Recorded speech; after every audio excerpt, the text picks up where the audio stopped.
Coming up next on BG24 News. Public urination might seem like a silly crime, but Bowling Green police aren't laughing. Find out what happens if you're caught going #1 in public. Greek Weekend starts tomorrow. We'll tell you what Greek organizations are doing to celebrate. Some students rallied in front of McFall Center today, demanding changes from President Mazie. We've got details on their demands. Welcome to your campus and community connection. Wood County's live local news starts right now. This is BG24 News, live at 5:30. Hello everyone, I'm Madeline Fenning. And I'm Parminder Bunga. Thanks for joining us tonight.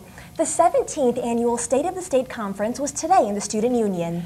The conference brought more than hundreds of Ohioans to BGSU. Organizers aim to create a statewide conversation on equity, opportunity, and diversity. Almost 30 panelists and presenters gave lectures and led workshops. Speakers discussed a broad range of issues, including racism, sexism, and social justice. The audience included Ohio professionals from higher education, healthcare, and law enforcement. Organizers hoped to bring various professions together with similar strategies to deal with difficult issues. This weekend is Greek Weekend at BGSU. Fraternities and sororities will come together for a variety of activities. Reporter Jacqueline Gideon joins me now with details about the weekend's biggest event. Jacqueline? Greek Sing is a tradition for Greek Weekend at BGSU. Fraternities and sororities say there's a lot of work involved. The Greek community has been practicing for BGSU's lip-syncing and dance competition for months. Greek Sing is the final event of the weekend-long competition among the fraternities and sororities. Greeks will play games and donate goods for points to win Greek Weekend. Each fraternity is paired with a sorority, and they will participate this weekend in Greek Sing as Greek Week partners. The teams will compete together for the chance to win Greek Sing. This is Alpha Omicron Pi Jessica Anasel's first year participating in Greek Weekend. I'm so excited. I've been excited all year because I know that a lot of times we seem very separated, and I think it is a great cause for all of us to come together. Anasel says her sorority and Greek Weekend partners have been putting a lot of work into Greek Sing practice. Chi Omega Melissa Gear says everyone should come to support the Greek community. Because it's a super awesome event, and it's a great way to see the Greek community and how much we really do. After Greek Sing, the winners of the annual Greek Awards will be announced. These awards will be based on community service, grades, and participation in the Greek community. In previous years, more than 400 students and families attended Greek Weekend. Jacqueline, this seems like an exciting event for the public and students as well, but when and where is this event taking place? Because I'm not sure you mentioned that in the story at all. No, it will be at the Stroh Center, 5 p.m. on Sunday. Oh, sounds fun. And okay, I've also heard that each team will be performing to a certain theme. Am I correct? Am I lying here? Yes. The fraternities and sororities join together to pick a theme, and there will be themes like Monster, Disney, Fire and Ice, and even Make It Rain. Ooh, Make It Rain. Sounds fun. Thank you so much, Jacqueline. You can stay updated on Greek events this weekend by visiting our Facebook page at facebook.com/BG24News. Some BGSU students learned about alcohol in an untraditional way earlier this week. The NAACP held an alcohol awareness workshop in the Bowen-Thompson Student Union. Students were educated on the dangers of consumption of alcohol and drugs. Participants also took part in simulations of field sobriety tests using fatal vision goggles. University police opened the floor for a question and answer session. Police encouraged students to have fun, but be smart. What we would ideally like students to get out of this is a clear vision and idea of, what the effects alcohol has on the mind and the body, and how to make smart decisions so that you are safe around campus and around the city of Bowling Green. One of the effects of alcohol is making poor choices. Bowling Green City Police tell reporter Christina Hepner that public urination has serious consequences. The Bowling Green police blotter is a recurring offense that may be a bigger problem than many think it is. Public urination is one of the biggest crimes that is committed in Bowling Green every year. Many occurrences of public urination are happening here on Main Street when many are coming home from the bars. A student shares her story with public urination. One time I did it and I regret it. I'm telling you, don't do it. It's a bad experience. If caught with this offense, you may have to pay for it. We could issue a warning, We could issue them a citation where they would have to go pay that at court or contest it in the Bowling Green Municipal Court. We have a third option, which is a civil citation. In 2012, a total of 206 offenses were recorded, and in 2013, there have been 33 so far. Reporting for BG24 News, I'm Christina Hapner. A citation for public urination can cost an offender up to $150. Coming up next, students gathered in front of McFall today demanding changes from the administration. We'll talk with one of the students involved live in the studio. And we've got the community stories that affect you most. Stay with us. Dozens of students and faculty members from the Environmental Action Group gathered in front of McFall Center today. Joining me is EAG President Josh Chamberlain to talk about their goal. Thank you for joining me today, Josh. Yeah, no problem. Thanks for having me. So can you explain what exactly did the EAG do today around McFall Center? What exactly took place? Yeah, totally. So Environmental Action Group, for the last, since the beginning of this year, we launched a campaign, 100% Clean Bowling Green. And what we're doing is we're asking President Mazie to lead our university to a 100% clean energy future, such as wind, solar, and geothermal. Cool. So Yeah. what is it that you guys did at McFall? Was it a protest or was it a rally? You know, what exactly, what was the tone? Absolutely. What took place? Yeah, so today we hosted a rally for our future where we basically decided, because we're meeting with President Mazie on March 26th, so that's this Tuesday, we decided we needed to show President Mazie that this is what the students really care about, you know, clean energy. So we decided we were going to have a rally outside to show her the student support. We've had over 2,700 student signatures on our petition so far, which is over 10% of the student population, student population. And we have a strong coalition of student organizations alongside us on this campaign. Wonderful. Well, it sounds like you guys are very well organized and strong in numbers. But let's move on to the idea of the green energy, the idea that you're proposing here. Absolutely. Now, where are we currently on the scale of green energy? Because you're proposing that we reach 100%. So what kind of improvement will we need to make to get there? Where do we fall currently? Yeah, so right now, Bowling Green State University, we buy our electricity from the city of Bowling Green. Bowling Green, the city, purchases about, I want to say close to 70% of its electricity is produced from coal and natural gas. So what we're looking at is a large jump to clean energy, obviously, but we just have to find out where to purchase it, or partnerships, things like that. The sad thing is Bowling Green, the city, has just invested in a brand new coal-fired power plant that will be going online on 2015, and we have a contract for the next 50 years. So that's actually really kind of disheartening, and that's why we're doing so much to, be progressive and make change. So you think that new deal made with the new, you said coal plant, for the that contract to sign for the next 50 years. So do you think that, you're going to be able to achieve a 100% green energy, goal if there's a contract in place with, using coal for energy? Yeah, absolutely. So, the universities have many ways of acquiring energy. There's obviously on-campus alternatives, such as putting on-campus solar, wind, installing geothermal heat pumps to replace our natural gas plant, which is on campus. There's other ways, such as Ohio State University has contracted with a wind farm up in Northwest Ohio, actually, where they're buying 25% of their electricity directly from this wind farm, and they're saving $1 million this year. So there's certainly a lot of ways to go about achieving electricity, or getting electricity. We just have to use our resources and really find out what's the best way for Bowling Green State University. Very cool. Well, thank you very much for joining with us, and we will be sure to keep our viewers updated with what's going on. What can you just briefly explain? What can we look for next, or what can our viewers look for next on this issue? So you can look forward to obviously our meeting with President Mazie, which is going to be happening this Tuesday, coming up on the 26th, and after that, well, we're going to be asking her in the meeting if she will lead BGSU to a 100% clean energy future after signing the president's climate commitment.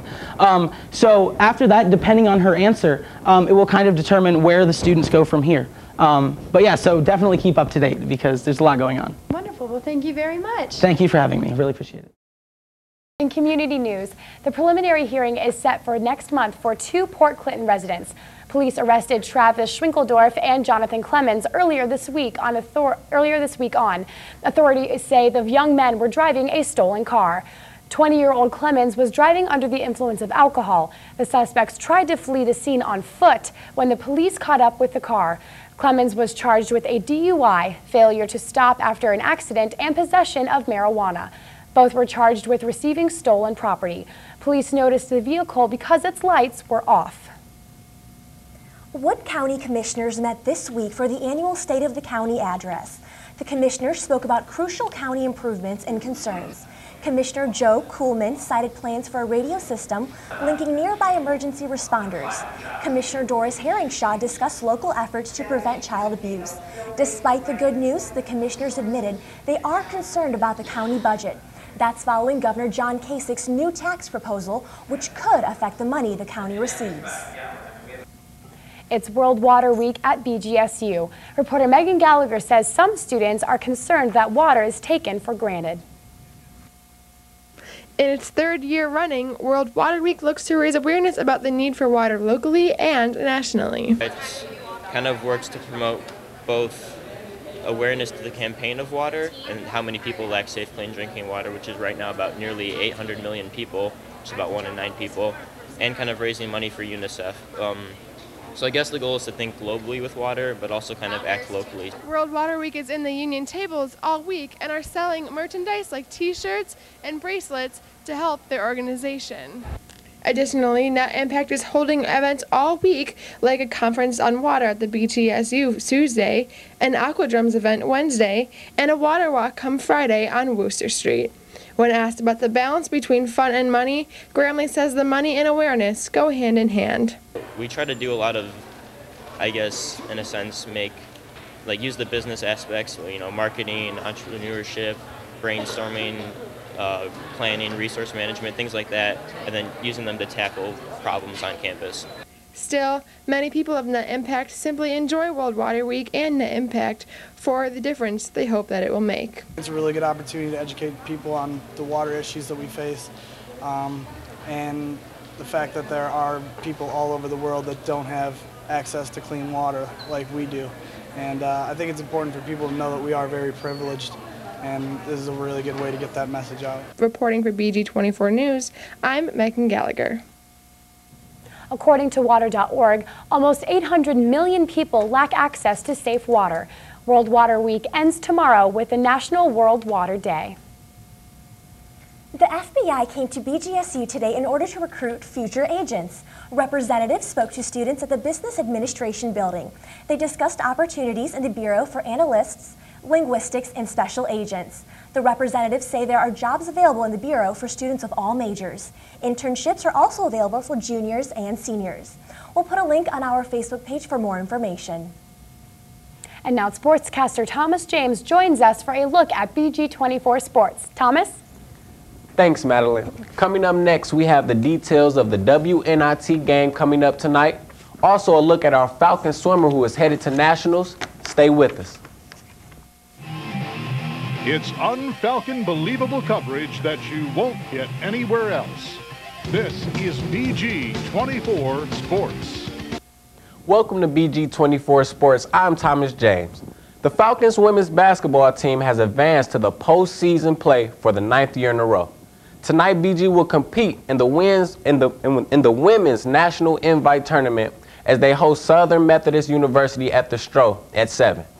BG and SMU are nearly identical in overall records, with the Mustangs tallying in a 21-9 record, and the Falcons are just slightly ahead at 22-10. Here's what Coach Jennifer Rules has to say about the excitement surrounding tonight's game. We're excited to be participating in the WNIT. It's a fantastic tournament. It's extremely well-run tournament. It allows us the opportunity to continue playing. There are several teams that have already been done for over 2 weeks, and I can tell you that our team would rather be playing than practicing right now. 16 years ago, that was the last time a Bowling Green State University swimmer competed in the national meet. Until now. Tomorrow morning, 19-year-old freshman Daniela Carrillo will swim in the first round of the NCAA Championships in Indiana.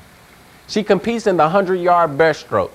3 weeks ago, her time of 2 minutes, 11 seconds in that event was the fastest in Mid-American Conference Championship meet. That qualified her for the NCAAs. Carrillo is one of 4 international swimmers of the Falcons team. She's from Mexico, and she knows that in her first year of college, she is the first swimmer to go to the Nationals in several years. That makes the whole experience even more special. Just really excited to just get the opportunity to get there and swim my events and do my best representing BG. And I'm pretty honored to be like the one that's representing BG since like such a long time. Feel pretty special right now. You know, it would be great if she could go a little bit faster. Can she do it? We'll see. I think she can, okay? But a lot of different things coming into play. You know, it's her first time at that level of competition, and you know, going to be a lot of different things coming into play, and it will depend on how she responds to it, you know. Right now I'm trying to focus on my strokes, how many strokes, like my stroke count, how many strokes I take in each 25. I'm discovering that taking less strokes actually makes me faster, but I mean every swimmer is different, so just finding out what works for me. In the 100-yard breaststroke tomorrow morning. On Saturday, she swims in the 200-yard breaststroke. BG hockey player Andrew Hammond just signed a 2-year contract with the NHL's Ottawa Senators. With the Falcons, Hammond is ranked as the second-best goaltender, posting at 2.84 goals against average. Congratulations, Andrew. BGSU baseball will begin MAC play this weekend as they host Western Michigan, starting tomorrow. The Falcons head into the MAC season with a record of 4-12, and the Broncos are 4-15. First pitch for tomorrow's game is at 3 p.m. BG softball is also in action this week as they head to Dayton to take on Wright State University. Going into their doubleheader, the Falcons are 10-7. That's all for BG24 Sports. I'm Thomas James. We'll be right back. We want to take a moment and remind the BGSU community that counseling is always available through the University Counseling Center. The Counseling Center is located at 104 College Park. Walk-in hours are Monday through Friday from 1:30 to 4 o'clock p.m. The center recommends that you call ahead at 419-372-2081. College is extremely stressful for millions of students. In fact, 1 in 3 college students will experience deep depression this year. So please don't be afraid to get help. We'll be right back. And now Dale's back for a last look at weather. Dale? Thank you, Parminder. Temperatures will be relatively stable throughout Friday and Saturday, and then as the last 2 days of sun we'll be seeing, as Sunday temperatures will drop to the mid-30s, and then the snow will hit. It won't be a heavy snow though, it'll just be around flurries.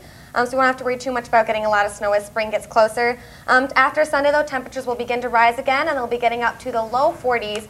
So hopefully the winter weather will finally leave us once that snow finishes, and we'll finally be able to see some spring weather. You know, at least we have a few days of sunshine before the snow starts back up, you know, so we think positive. You know, I've said this before, I honestly believe that spring, especially the beginning, and especially in this area of the United States, spring is like the middle school of seasons. You know, it's kind of awkward, there's all these changes happening, you don't know what to wear, and it's just like you really don't know how to adapt, so you just have to get through it until the changes are done and you're fully into summer and you know what to do. Very true. I'm ready to get through it, guys. You are. Especially once it gets warmer, we can start playing sports outside and stuff like that, like I soccer know, and football. go to the events, you know, tanning. I just get to lay down in the sun. I mean, that's simply, you guys can do the sports. Like you guys can be active. I'll be on the sidelines. You'll find me in a chair. I think I'm already dark enough. I'll stay out of the sun. I'm just going to try and get on your level then.